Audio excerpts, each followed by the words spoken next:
Matuamai took over from him when they moved on. But then he went on to serve in other capacities and then became a member of parliament for Kamkunji, for the death of Tomboya.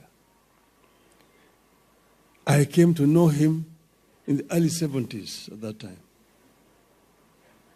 when he was now a member of parliament and I was myself working in town.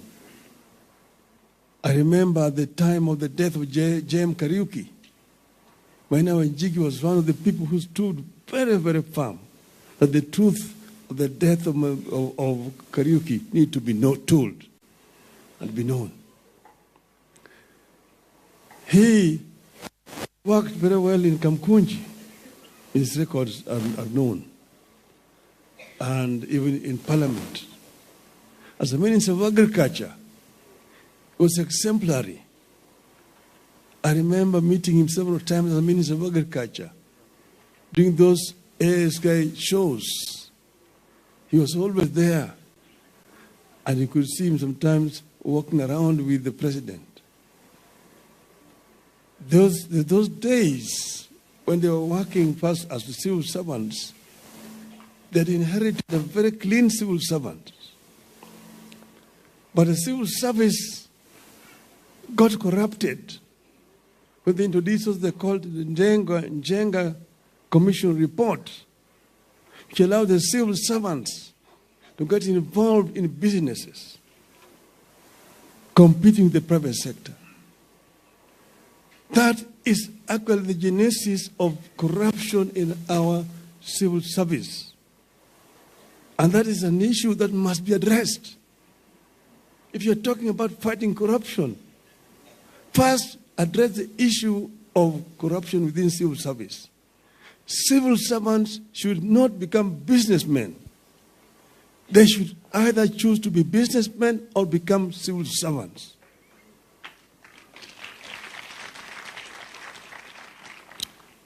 So, but now I'm digress. Last time I was here in Nyeri with elders here, Mr. Governor, I talked about history. And he told me, you don't want to hear history.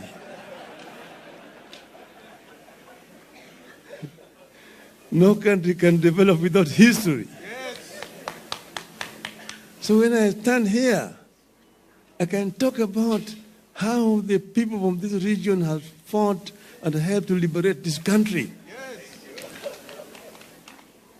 I talked another time about Didan Kimani. I was telling you how independence was fought and how, in the end, the people of Kenya united together the rest of our country. And I actually would want to tell you that if you don't know history, you cannot know the future. This country has come from very far. And we are here where we are today. In the midst of a crisis, I want to join those who have spoken before me. We used to be in the trenches. Reverend Peter Njenga here called him a comrade in arms. We used to go to him at the All Saints Cathedral. But one time, his leg was swollen. And we got him from the All Saints Cathedral, walking with him all the way to Kamkunji. And they were throwing tear gas at us. Later on, he even took us back to St. Cathedral where we were hiding with him. This is Reverend here. At that time, there were the church leaders who were true to the liberation struggle. Yes. Yes. Today, the religious leaders are summoned like servants to go to State House. And they go there with prepared speeches to make. The church must speak the word of God and stand firm with the children of God. Yes. The church should not be subservient to the temporal power. The church should sympathize and stand on the side of the people of this country and speak truth to power. If things go wrong, take people to power. When children of this country come out in their large numbers to say something is wrong, the church itself should stand with these children.